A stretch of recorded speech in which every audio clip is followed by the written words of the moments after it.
ఉచిత IUI and IVF consultation కోసం సంప్రదించండి 29. నమస్తే రమగారు. నమస్తే జయ. రమగారు, మనము ముగ్గురు మాంత్రికులు సిరీస్ స్టార్ట్ చేసాం. ఒక ఎపిసోడ్ అయిపోయింది. రెండో ఎపిసోడ్లో వీడు మళ్ళీ బీచ్కి వెళ్ళాడు, ఆ సముద్రానికి వెళ్ళాడు, మళ్ళీ ఒక గుర్రాన్ని చూశాడు. తర్వాత ఏం జరిగింది? చిలకల సరస్సు. చిలకల సరస్సు. ఓ సరస్సు, నేను బీచింగ్ చేసేసా. కథ మన ఇష్టం, మనం మార్చేసుకోవచ్చు. అంతేనా? స్టార్టింగ్ నుంచి మార్చుకుంటే మరి మీ ముందు మార్చకూడదు కదా, నేను చెప్పేటప్పుడు మార్చేసుకోవచ్చు. అదే కదా. వెనక్కి తిరిగి వద్దాం అనుకునేసరికి దూరంగా గుర్రం కనపడుతోంది, వస్తున్నారు ఎవరు. వీడు కూడా మొన్న నిన్నట్లాగానే చేతులు కాళ్ళు కట్టేయమంటాడా అని అనిపించింది. దగ్గరకు వచ్చాడు. ఇతను నిన్నొచ్చిన వాడికంటే ఇంకో 2-3 ఇంచులు పొడుగ్గా ఉన్నాడు, ఇంకా అందంగా ఉన్నాడు. గుర్రం సూపర్గా ఉంది. వచ్చి నవ్వుతూ నుంచున్నాడు. నుంచుని బాగున్నావా పింగళ అని అడిగాడు. రెడీగా ఉన్నాడు. నిన్నటి వాడికి తన పేరు తెలుసు. అయితే ఏమిటి, ఏం కావాలి మీకు అన్నాడు. నిన్న చేసిందే ఇవాళ కూడా చేయాలి అనేసరికి నిర్కాంతపోయాడు. నిన్న నేనేం చేశానో మీకు తెలుసా అన్నాడు. తెలుసు, నువ్వు నాకు కూడా చేతులు కాళ్ళు కట్టి నన్ను నీళ్ళలో పడేసి, కాళ్ళు తేలితే వెళ్ళిపో, చేతులు ముతలా తేలితే మాత్రం వలేసి నన్ను బయటికి లాగేసేయి అనేసరికి ఏమన్నాడు కుర్రాడు. అయితే చేస్తాను, కానీ నిన్నట్లాగా నాకు 100 కుదరదు, 200 ఇస్తే చేస్తా. ఓకే. ఆయనకు నవ్వొచ్చింది. నువ్వు ఇలా అడుగుతావని నాకు తెలుసు. చూస్తారా? నాకు తెలుసు. 200 ఏర్పాటు చేసి వచ్చా కాంచన మిశ్రుడి దగ్గర. ఒకవేళ నేను తేలేను అనుకో, అసలు ఆ 200 ఉపయోగం ఏమి లేదు, నీకు ఏది కావాలంటే అది ఇస్తా. ఓకే అన్నాడు. అనేసరికల్లా సరే ఒప్పుకున్నాడు. ఒప్పుకుని చేతులు గట్టిగా కట్టేశాడు, కాళ్ళు గట్టిగా కట్టేశాడు. ఆయన భుజాన్ని వేసుకుని బొడ్డుకెళ్ళి ఒక్క విసురు గిరాటేసాడు నీళ్ళల్లో. నిన్న తెలిసిపోయింది వాడికి ఒడుపు, ఇవాళ ఈజీగా చేసేసాడు. అదే కదా. ఆ నీళ్ళల్లో పడిపోయాడు అతను. ఓకే. 10 నిమిషాలు, పావు గంటలో కాళ్ళు తేలినాయి. అయ్యో వీడు చచ్చిపోయాడు అనుకుని, పోన్లే మన 200 మనకు వచ్చింది. చావాలని రాసి పెట్టుంటే వాళ్ళకి మనం ఏం చేస్తాము, వాళ్ళే డిసైడ్ అంతే, వాళ్ళే డిసైడ్ అయిపోయారు. మనదేముంది. మెల్లిగా గుర్రాన్ని చేతపుచ్చుకుని ఊళ్ళోకి వెళ్ళాడు. వీడు దేవాలయం సందులోకి ప్రవేశించంగానే కాంచన మిశ్రుడు టపా టపా టపా సరిచేసుకున్నాడు నెత్తి మీద చేతులు. సరుచుకుని దురాశ దుఃఖానికి చేటు అన్నాడు. అనేసరికల్లా వీడన్నాడు, దురాశ నాదంటారా అండి అని అడిగాడు.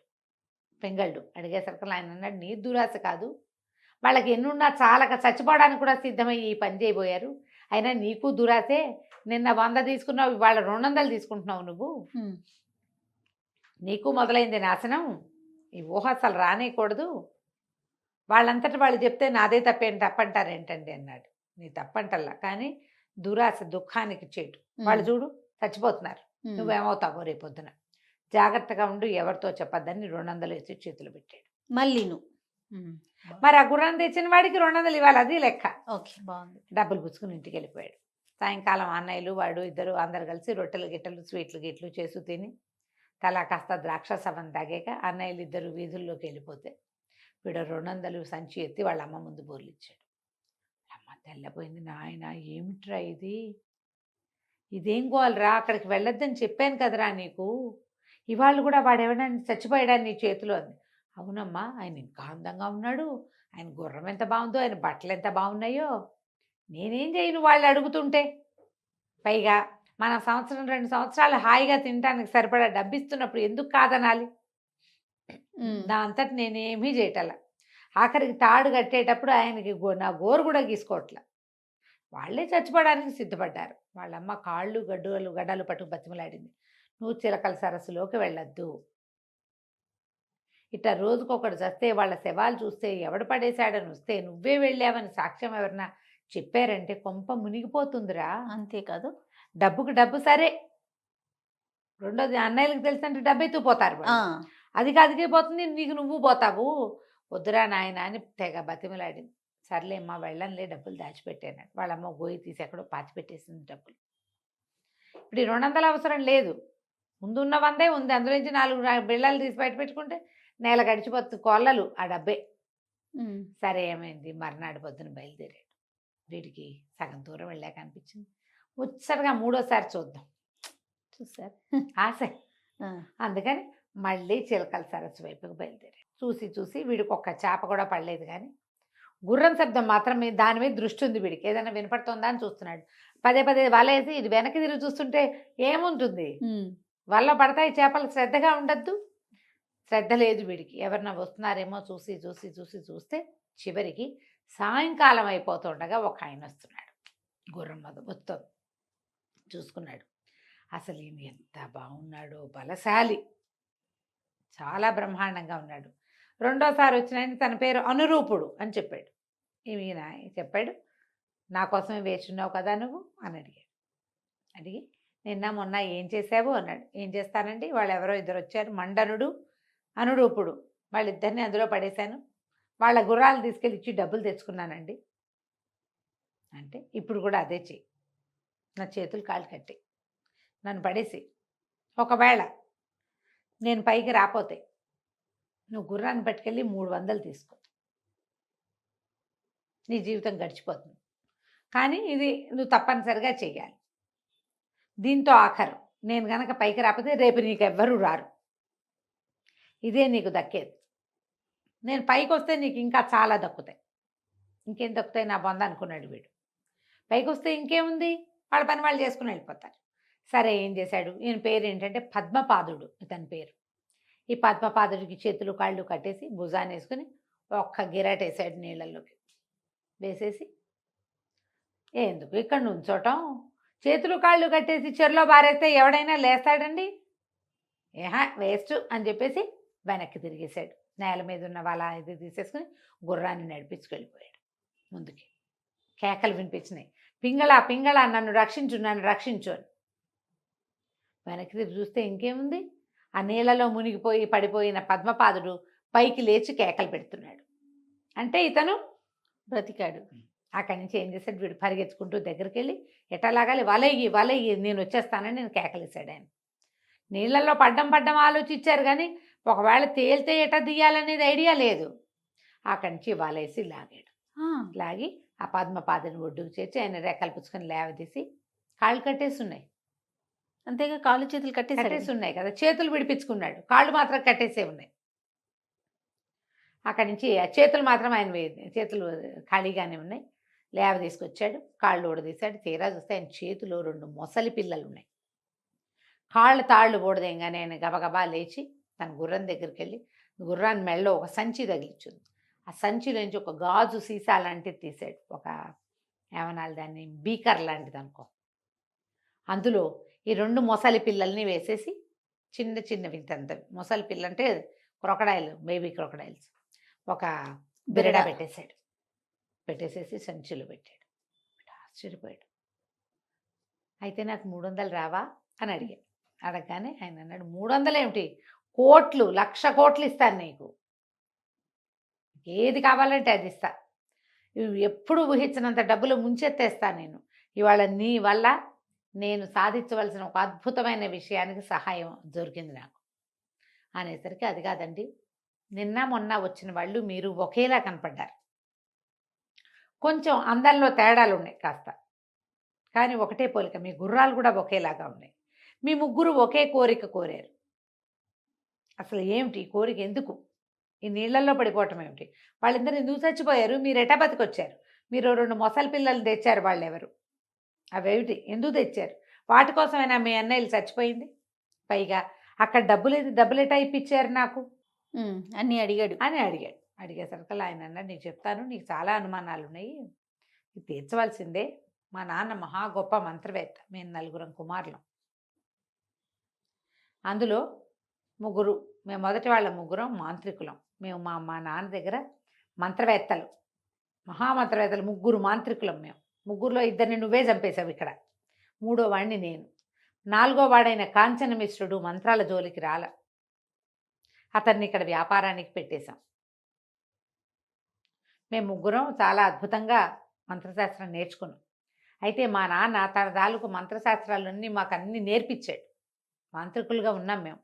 ఆయన దగ్గర ఇంకా కొన్ని ప్రత్యేక విద్యలు ఉన్నాయి. ఆయన ఏం చేశాడంటే వాటిని ఒక పుస్తకంగా రాశాడు. ఆయన మాకు చెప్పని విద్యలు ఆ పుస్తకంలో ఉన్నాయి, కానీ మేము ఆ పుస్తకాన్ని ఎన్నడూ చూడలేదు, ఆయన మాకు చూపించలేదు. పుస్తకం గురించి మేము అడుగుతూనే ఉన్నాం. ఆయన డెత్ బెడ్ మీద ఉన్నప్పుడు, ఏమనాలి దాన్ని, మృత్యుశయ్య మీద ఉన్నప్పుడు, చనిపోయే ముందు ఏం చెప్పాడంటే, ఎవడు మీ ముగ్గురులో గొప్ప మంత్రవేత్తో వాడికే ఆ పుస్తకం, ఎవడు ప్రూవ్ అవుతాడో వాడికి అని చెప్పాడు. ఆయన మరణించాడు. ఆ పుస్తకం ఎక్కడుందో తెలియదు.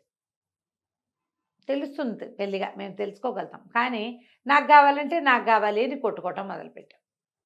మేము మా తండ్రి గారి మరణం తర్వాత దినాలు గడిచాక వీళ్ళ స్నేహితులందరూ వచ్చి చూస్తూ వెళ్తూ ఉన్నారు మమ్మల్ని పలకరిస్తూ. మేము ముగ్గురం శతవిధాలా కొట్లాడుకున్నాం. 4వ వాడు మా గొడవలోకి రాలం. అయితే మమ్మల్ని పరామర్శించడానికి మా నాన్నగారి మంత్రగురువు అయిన ఒక ముసలాయన వచ్చారు. ఆయన వీళ్ళకి మంత్రగురువు నాన్నకు ఒక గురువు ఉన్నాడు. ఆయన కడువృద్ధుడు. ఆయన ఒకనాటి సాయంకాలం మా ఇంటికి వచ్చేసరికల్లా మేము ముగ్గురం విపరీతంగా పోట్లాడుకుంటున్నాం. ఆయన చాలా బాధపడ్డాడు. అబ్బాయి, మీ నాన్న అందుకే ఇవ్వలేదు, మీలో మీరు కొట్టుకుంటారని. అది మామూలు గ్రంథం కాదురా, చాలా ప్రత్యేకమైన గ్రంథం.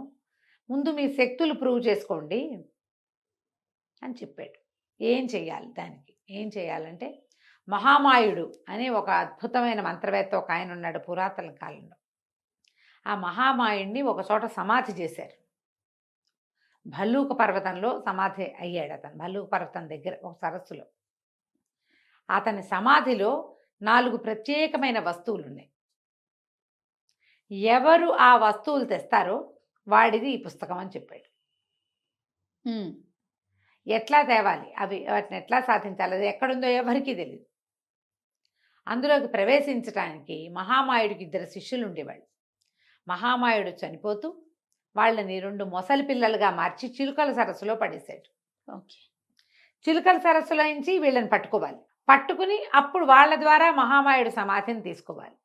ఆ సమాధిలోకి వెళ్ళటం కూడా సులువు కాదు, మానవ మాత్రల వల్ల కాదు. ఒకే ఒకడున్నాడు, అవంతి నగరానికి చెందిన జాలరి పింగళుడు అనేవాడు ఒకడు దొరికితేనే ఈ పని అవుతుంది. ముందు వాణ్ణి పట్టాలి, వాణ్ణి పట్టుకుని వాడితో మీ పని చేయించాలి. ఆ పని ఎట్లా చేయించాలి? చేతులు కాళ్ళు కట్టేసుకుని నీళ్లలో పడితే నీళ్లలో ఉన్న ఆ మొసలి పిల్లలు 2తోటి పోరాడి వాటిని పట్టుకోవాలి మంత్రశక్తితోటి. ఈ ప్రయాణంలో ప్రమాదంలో చచ్చిపోతే పోయినట్టే, మీరు ఆలోచించుకోండి అన్నాడు. ఆ 4 వస్తువులు తేవాలి. అవి 4 ఏమేమిటి చెప్దాం, వచ్చే భాగాలు ఇప్పుడు చెప్పరు. చాలా ప్రత్యేకమైన వస్తువులు అవి అనేసరికల్లా మా ముగ్గురులో పెద్దవాడైన మా అన్నయ్య మండనుడు, అతన్ని మొదట చంపేశావు నువ్వు, అతను చావు కంటే నాకు ఆ పుస్తకమే ఎక్కువ ఇష్టం అన్నాడు. వెళ్తానన్నాడు.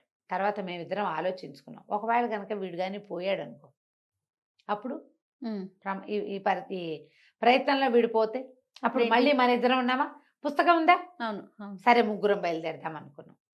ఒకళ్ళ తర్వాత ఒకళ్ళు వెళ్ళండి అని చెప్పాడు. అప్పటి నుంచి మేము నీ కోసం వెతకటం మొదలుపెట్టాం. ఓహో, నువ్వు ఇక్కడ ఉన్నావని తెలిసింది. 10 రోజులు నీకు చేపలు పడకడా చేసింది మేమే. కాంచన మిశ్రుడి దగ్గర ఏర్పాటు చేశాం మొత్తం. నేను కూడా పోతే నీకు అక్కడ 300 లభిస్తుంది. నేను పోలేదు కాబట్టి నీకు చాలా లభిస్తుంది అని చెప్పాడు. తను ఆశ్చర్యపోయాడు. సరే, ఇప్పుడు ఏమన్నాడు ఈయన, నేను భల్లూక పర్వతాలకు వెళ్ళాలి, నువ్వు నాతో రావాలన్నాడు. అనేసరికల్ కుర్రాడు అన్నాడు, నాకు తెలియదండి, నేను ఎప్పుడూ ఎక్కడికి వెళ్ళలేదు, ఊరు వదిలిపెట్టి. నాకు చచ్చే భయం. భల్లూక పర్వతాల నిండా భూతాలు దయ్యాలు ఉంటాయని చెప్పుకుంటారు కథల్లోనే. ఏనాడు కంటితో చూసిన వాడు కాదు, ఈ అవంతి నగరం దాటి వెళ్ళిందే లేదు. చిలకల సరస్సు కూడా 3 రోజుల క్రితమే మొదటిసారి వచ్చాను నా జీవితంలో, పేరు విన్నాను అంతే. అంటే బాగా బతిమలాడాడు పద్మపాదుడు. నువ్వు వస్తే కానీ నేను అది సాధించలేను, ఎందుకంటే నువ్వు ఉండి తీరాలి అక్కడ, నీదే ఆ పని, నువ్వు ఈ పని చేసావు కదా అని అడిగితే, మరి నేను ఇల్లు వదిలిపెట్టాలండి, మా అమ్మ ఒక్కతే ఉంటుంది, మా అన్నయ్యలు 2 పోషణ భారం నా మీదే ఉంటే, ఈయన ఏం చేశాడు, బ్యాగులోంచి ఒక 1000 వరహాలు తీసి ఇచ్చాడు. ఒక సంచి మూట, ఇది పట్టుకెళ్ళి మా అమ్మకి, నువ్వు వచ్చేదాకా సరిపోతాయి, అంత సమయం పట్టదు నిజానికి, కానీ ఇవ్వు, ఇది ఉంచుకో, తర్వాత నువ్వు ఊహించనంత సొమ్ము లభిస్తుంది, నీకు ఊహించలేనంత అద్భుతమైన వస్తువులు దొరుకుతాయి నీకు అని బాగా ఇది చేశాడు, బతిమలాడాడు. సరే, ఒప్పుకున్నాడు పింగళుడు. ఆ 1000 నాణేల ఇది తీసుకుని గుర్రం ఎక్కి ఆయనతో పాటు వెళ్ళాడు. ఊళ్ళో దిగేశాడు, ఇంటికి వెళ్ళాడు. సాయంకాలం భోజనాలు చేశాక అన్నయ్యలు 2 వెళ్ళిపోగానే అమ్మకి ఆ 1000 వరహాలు చూపిస్తే వాళ్ళమ్మ లబో వదిపోమని ఏడ్చింది. వద్దు వద్దంటే వింటావుగా నువ్వు? పల్లోకి పర్వతాలంటే మామూలు అనుకున్నావా? అవన్నీ దయ్యాలు భూతాలురా. అక్కడికి వెళ్తేనే రక్తం కక్కువ చచ్చిపోతారు జనము. ఆ ప్రాంతం వాళ్ళే ఎవడు వెళ్ళు, వీడెవడో, వీడు అక్కడికి తీసుకెళ్ళి నిన్నేమన్నా బలి పెడతాడో ఏమిటో వాడు. అదే కదా. ఇంత ప్రయత్నం చేశాడు, కట్టేసున్న చేతులతోటి కాళ్ళతోటి నదిలో యుద్ధం చేశాడంటే వాడు సామాన్యుడా? వాడి మంత్రశక్తి సామాన్యమైందా అని చాలా బతిమాలింది. కానీ పింగళి ఒప్పుకోవాలమ్మా, ఈ ప్రయత్నం చేశా, ఆయన రమ్మంటున్నాడు, ఆయన ప్రమాణం చేశాడు, నీ ప్రాణాలకు ఏ ప్రమాదము ఉండదు, నీ ప్రాణానికి నేను నా ప్రాణం అడ్డం వేస్తానన్నాడు. అందుకని వెళ్తానమ్మా, ధైర్య సాహసే లక్ష్మి అని బతిమలాడాడు. సరే వాళ్ళ అమ్మాయిని ఒప్పుకుంది. జాగ్రత్త జాగ్రత్త, 3 నెలలు అయ్యేసరికి తిరిగి రావాలి నువ్వు రాకపోతే ఈ సొమ్ము మీ అన్నయ్యలకి ఇచ్చి నేను చచ్చిపోతాను అని గట్టిగా చెప్పింది. సరే కుర్రాడు ఒప్పుకున్నాడు. మర్నాడు ఉదయం బయలుదేరాడు. ఎక్కడికి వెళ్ళాడు, ఎలా వెళ్ళాడు, ఏం చేశాడు వచ్చే భాగంలో తెలుసుకుందాం. తప్పకుండా. నమస్తే అండి. నమస్తే.